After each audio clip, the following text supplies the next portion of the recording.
what I want to talk to you guys about is once you get them, how do you keep them? So one of the things statistically, if you look at for employers, for you to replace employees with high turnover, it costs you between half that year's salary to almost 2 times that yearly salary to replace an employee. So looking at once you've gone through the rigorous process of getting that employee, what do we do to keep them? So what I would like to ask in doing that is something around employee engagement, because that's really what retention deals with a lot, is retaining your employees.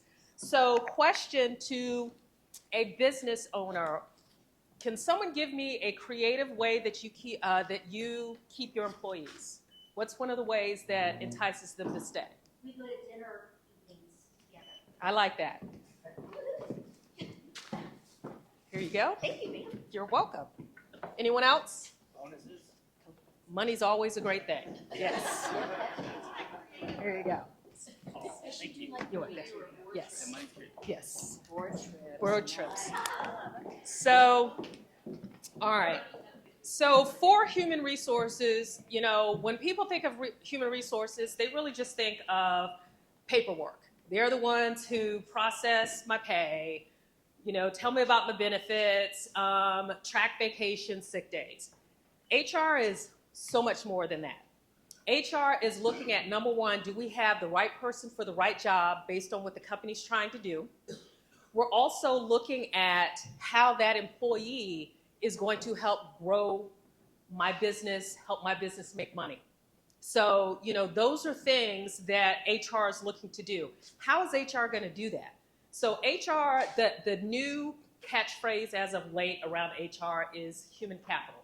That's how we look at employees, team members, human capital. So with that, in retaining that, what are the things that HR is going to help you do with keeping that human capital, keeping your team members, your employees? They're going to look at managing that talent through professional development, through employee engagement, through succession planning, compensation that was talked about earlier on the recruiting side. That is one of the things that HR helps you with. So they're the ones that's going to do that analysis around looking at what's going on in the current market. And what's hard with comp is a really touchy subject, because what you would have to pay an employee today as compared to 2 years ago can be totally different to do the same job. And we have to be very, very mindful of that, of the market. Right now, some of the things that I'm seeing in the market, especially with professional white collar, is the market's contracted.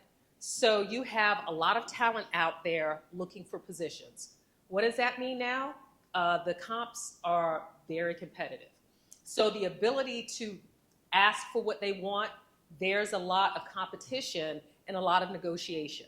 So we're looking at that. Now when it comes to other types of jobs like retail, food services, totally different. There's a lot of positions available, not enough talent. So now you have to look at, what are the ways that I can get the talent that I need, and more importantly, keep it? So we're looking at different employee engagement opportunities to make that work. Because again, we talk about on the front end, what it takes to get them. Once they're on, how do we keep them? So with that, one of the things I also want to talk about is the workforce that you have. So currently today, we have 5 different generations in the workforce. So that's another level of complexity that we need to look at with our employees and who you're looking to hire.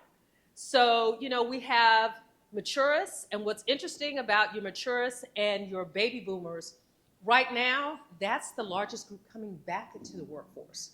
The way we used to think about it is people would turn 60, 62, 65, they retire, go off into the sunset, play with their grandkids, or just vacation forever.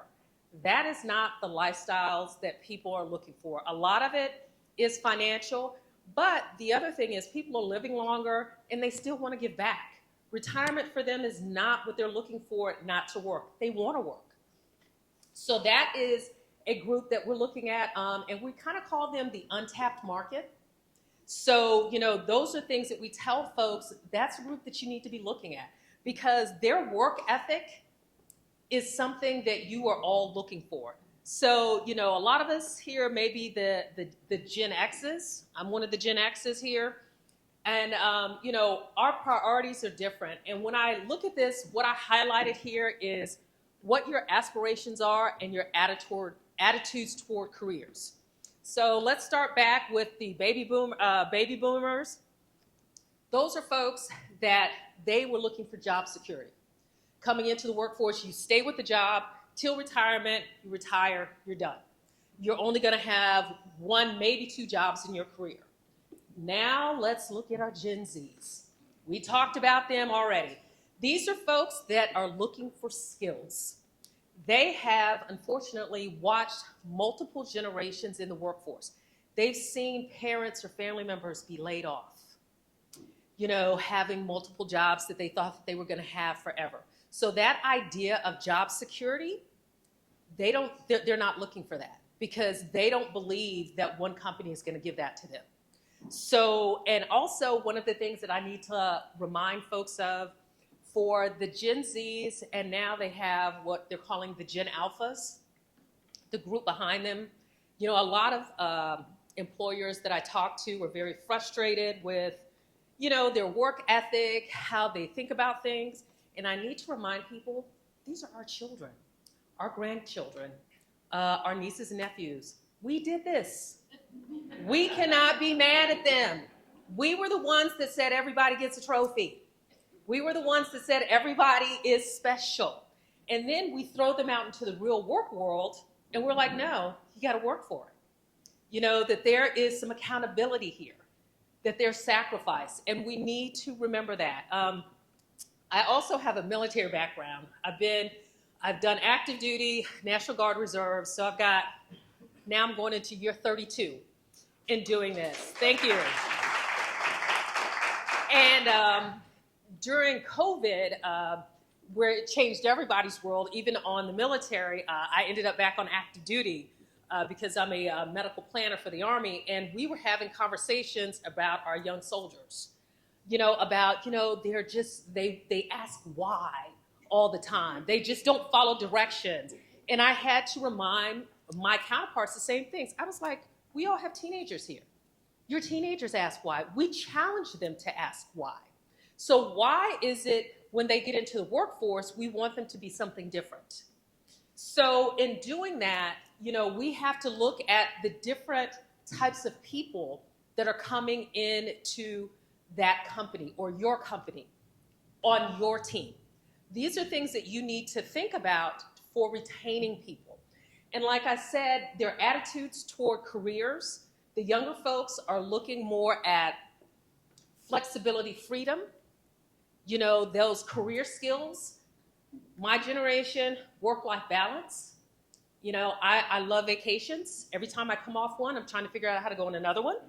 Those are the things that are important to me at this point in my life. I'm also now a grandparent, so I want to be Gigi. That's what I want to do with my time. I love work, but I enjoy my personal life more. So as, leaders and owners of organizations, these are the things that you guys have to think about in trying to keep good talent. So, and I really want you to, think about that. Also, we talked about communications. As we can think about young people now, they will not answer their phones, and it drives me bonkers because I want to talk to you, but texting, that is the way that they communicate. A lot of us use instant messaging at work, things like that. It's just easier ways to communicate, and we all have to, be accommodating to a point on that. So we need to be open on how people communicate, what their priorities are as we're looking to retain talent. So one of the things that this really leads to, and this has been mentioned, like when you're interviewing, when Vanessa talked about she interviews the client of, tell me about you. Tell me about what's going on at your company. This is what we're talking about here is culture. Because when you get employees are coming to you not just because of what that job title is or how much money that they're potentially going to make. they also want to know what they're tied to. What are they going to be a part of? And this is huge. You know, the idea that I come, I clock in, I do a job, I clock out, I go home, doesn't work like that. My running joke to my teams over the years has been, I spend more time with you than the people I really love, so I need to make this fun. I need to enjoy the people that I spend my time with. And that's what we're looking at. And I highlighted down here at the bottom, culture is key because it impacts your bottom line. You know, and that's really why we're hiring people, to make more money, to expand our business. You know, and then also if we have customers, depending on what type of business we have, it's the customer satisfaction. That's what we're trying to get to with our corporate culture. But as a part of those things, what we have to look at is, what are we doing for those employees to make them happy so that they increase the revenue and have happy customers? So those are the things that we constantly need to be thinking about as a part of your organization. And also, that's a part of your brand.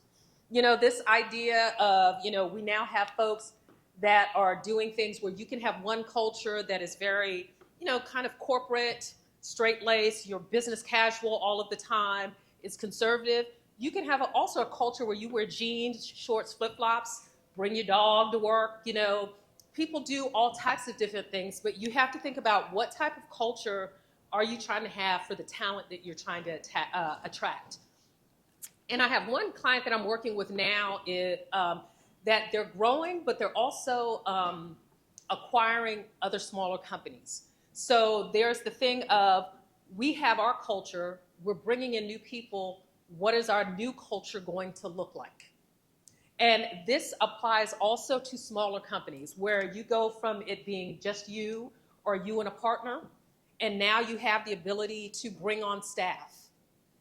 It's one thing when it's just you. You can be whoever you feel like today. If I'm having a good day, fine. If I'm not, fine. You know, whatever I want to do. But now when you have a group of people, what do we want our business to be? So part of that is, and I'm going to come back to the leadership commitment, but I'm going to go here to the second one of your mission and values.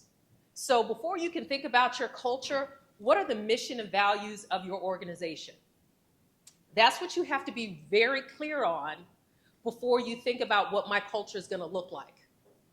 When you bring on those employees, I'm going to go back here to leadership commitment. It is the leaders of your organization are the ones that are going to drive that culture. It's not the employees, it's you. If you set certain standards for your organization, you're the one that's going to make that happen. You know, also going down here, as you're growing out your culture, one of the things, again, going back to your employees, as you're growing, the type of people you're bringing on, you need to have them as a part of what that culture looks like. Everybody's different. You know, as I had on the last couple of slides ago, today's workforce. Everybody brings something different. It can't be a cookie cutter, one size fits all. You have to be inclusive. If people don't feel seen in an environment, they're not going to be happy. And that's something that we really have to think about in our cultures. And, you know, there are a lot of rub spots right now, you know, around inclusivity, but it does matter, you know, on that. So also, you know, creating the initiatives. And those are the things here that are going to keep your employees, this right here. So it is, what are you willing to do? And the great thing is, not all of these things cost you money. Because most people think, oh, if I just pay them more, they'll stay. No. Who in this room has had a job where you made more money than you ever thought you could and hated going to work every day? Yes. Money's great, but quality of life and also the environment that I'm in matters. And this is why this is key. Because again, toxic cultures cost companies money. So it is super, super important that you look at that. So the initiatives that you want, you, again, as leaders, company owners may have your vision, but again, you have other people in your environment. They need to have a say also. Because if they don't believe in it, regardless of what great ideas you have, how much money you spend on tchotchkes that like I just gave out and marketing and branding, none of it's going to work. And this is one of the things that I have a challenge with talking to leaders and getting them to understand is you may sign the checks, but at the end of the day, if the people don't buy into it and don't believe that they're a part of it, it don't matter. So those are things. Also the plan. This is a huge issue, and I know that we've all experienced this, is that the good idea fairy comes out with something, doesn't tell us about it, and it just shows up. And they're like, now we're doing it this way, especially around one of the things that drives me bonkers is when they roll out stuff for performance reviews. We're going to have a new system, and we're going to do it this way. They don't give you any training. They don't have a good timeline on it. They don't fully explain to you how it's going to impact your job or your potential for, mobility, nothing. And they just put it out there and leadership says, well, we told you. No, you didn't give us any heads up. You didn't let us really kick the tires on it to see if this is something really that's going to, be helpful for us or anything like that. We were not a part of any of this. You just kind of rammed it down our throats and then expected us to do it. Then you didn't communicate anything to us about it, and you expect it to be successful? No.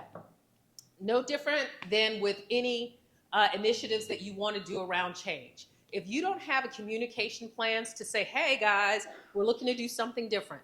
Hey, we want you to be a part of this and give us some feedback on this. Hey, this is the plan for it. And then understand that sometimes we may have to adjust because life happens. A plan, we say this in the military, a great plan, when it hits first contact, it always falls apart. So expect things to change on that. And then it is, like I said, once you have that plan, it's the implementation of that. And that change can start immediately. That change can be the initial announcement that we're doing stuff because it's going to be a mind shift through the whole process. And just making sure that you're communicating to people if things do change or if there are key things that you need for them to do in that. This is an ongoing cycle because environments can change, like COVID. We go from everybody being in an office to everybody working from home. Now we're looking at hybrid working environments. Things have to change with culture. One of the key things that I'm dealing with now is how do you manage virtual teams? It's easy to manage someone when you're in the same room with them. I can walk by your desk, see how you're doing. If you have any issues, you can come to me. If you have a question, it's different now when everything's over the phone or over Zoom or Teams. And that's a challenge. It's like, how do you now create a culture that's still strong, that is still, engaging? What do we do? So this is work, guys. This is not something where we're like, we're changing today. We're going to go from alpha to Bravo, and now that I've said it, it's done. No. And then again, we all have different opinions, and we all are going to take that information in differently. Some of the things now that I want to talk about when I, give this thing of employee engagement. So one of the key things for employees, that first interaction when you've hired somebody is key. Onboarding matters. Onboarding is one of the things that is most likely to keep an employee with your organization. And most people don't even think about that because that sets the standard for what is my role in that organization? How do I fit into this organization? What are their values? What are their missions? That onboarding matters. Professional development. People want to know that you care about them and that you're invested in them. As business owners, you're hiring them because you want them to be invested in your business to help your business grow. They have different priorities, and we need to acknowledge that. It was mentioned earlier that sometimes, employees may stay with you 2 to 3 years, and that's okay. During that time, they can bring something to your business. They can help your business grow, and then know that they're going to roll off to do something else because there are also certain positions where it's not going to be a lifetime position for employees. And understand that. but help them grow, challenge them to grow, because you would be surprised on what they may help you recruit into your organization or help your organization in another way later. You know, sometimes we're very, very selfish that we don't want to spend money on an employee because they're going to take that talent and leave after we spend all this money on them. It's not necessarily always going to work that way. If people feel that they're valued, they can give back in other ways. Career advancement, it's another thing. You know, people want to know that there are opportunities for them. If they're not opportunities, what really vested interest do they have in your organization? So letting them know that there are potential career opportunities. You know, as far as, I'm going to jump down to mentoring. Mentoring is also key. Again, this goes back to how you're interacting with people, creating that culture. You know, it could be something if you have college students that work for you, high school students, or people that are just initially entering into the workforce. It is helping them to say, hey, what are your overall goals? How can we help you get to those? What can you do while you're here to make these things happen? You know, and they, again, going to be more invested in here. Hybrid work is a lot that I've been talking to my clients about. Hybrid work can be very hard if you do client service, you know, client-facing jobs like the catering, or if you own certain types of business, retail, things like that. That can be challenging. But hybrid, if you have the ability, if they work in an office, or if you have the ability to do things via the computer or things like that, I would look at that. One of the things that we found with the change after COVID is people found that working from home, their quality of life increased. And once folks got a taste of that, they don't want to go back. That is just the reality, and we need to deal with it. You know, and we also learned that people were still as productive or even more productive from home. They enjoyed their job, you know, from doing that, and they also helped increase revenue. Those are things that are happening. So the traditionalist way of viewing that if you're not in the office, you're not getting things done, the data is showing that it's going out the window. This is not a subjective, you know, idea. It is data driven. And then it's also, again, changing mindset as leaders, because hybrid options also gives you a larger talent pool. And that's what a lot of untapped market that people aren't thinking about, because there are parents out there that can only work part-time or need to be close to home because they have little kids. We also now have a generation where they're caretakers of older parents. They need some flexibility. So it's now not just about little kids, or, you know, it's about parents. It's also people that are older that want to get back into the workforce but don't want to work full time, or the constraints of getting back and forth are challenging depending on where they live. So that gives you a great opportunity for talent. So these are the things when we talk about employee engagement and that retention, you know, that we're looking at. Also benefits. Benefits has become real creative over the past couple of years also, because it's not just health and dental anymore. People are looking at the amount of time off.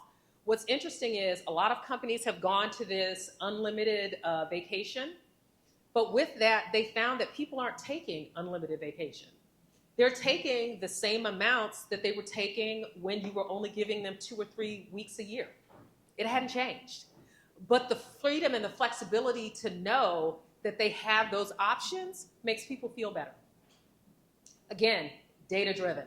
So those are things that you can look at as benefit options. Chipotle is doing something interesting where they have a program that helps employees save money to buy a house. They also have a program where they will match paying off your student loans. So those are things that are helping entice talent to come in. So those are things that, again, creative ways that organizations are looking to get and retain talent. As far as, again, internally, things that you can do, interest groups. Makes people feel like they're anchored in a part of the organization and they have a part in that culture. It matters.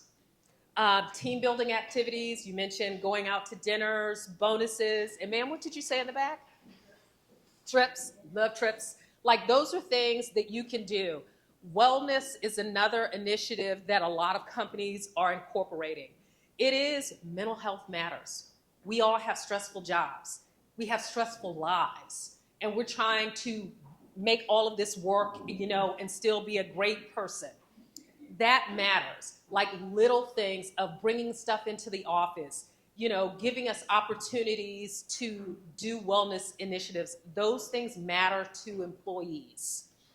Feedback is huge. Communication. Communication cannot be a one-way street of you telling us what's going on, what's going to change, what you want us to do. Giving us the option to say, hey, this is not working. Hey, let's look at this as something different. To do innovation, because that's the other thing. Strong cultures create innovation, and that's what you want for your organization. Because as we know with AI is changing the game. It's not going away. And you need to be ahead of it, not with it. So you need to be thinking about what things can be automated within our organization. How can we use this? How is that data being collected? What are those algorithms doing that are going to help me make decisions or may impact in a bad way the way I do my business? So that's where innovation things matter. And again, this is around your culture. So, in closing, the thing that I just want to make sure that you guys understand is frequent and transparent communication from leadership is key in this, making your employees feel seen and heard, acknowledging when they do a good job, supporting them in initiatives that may not directly impact the current job that they're doing, but are going to help them grow job skills. Hold them to a high standard, but support them. We talk about this thing of, everybody has room to fail. We know that that's not always the case, especially when there's money involved. But at least let them feel supported and know that you have their back. Those are the things that are going to help you keep your employees and grow that culture. So on that, just some services that we offer with my organization around, we do recruitment stuff, but it's much more on internally, the things that we need to do to prepare for employees that we're looking to hire. We do payroll, a lot of policy development, training, performance management, employee engagement is huge. And then just general project management around, initiatives like creating a culture, if you're doing reorgs, things like that. So that's what I bring to the table. I appreciate being here. I do this because I love watching people grow. And I think that, human capital is the foundation and the success of any organization. So I hope that this is helpful information to you all for your organizations, whether you own them or you're a leader in them. So thank you for your time. Thank you, Danielle.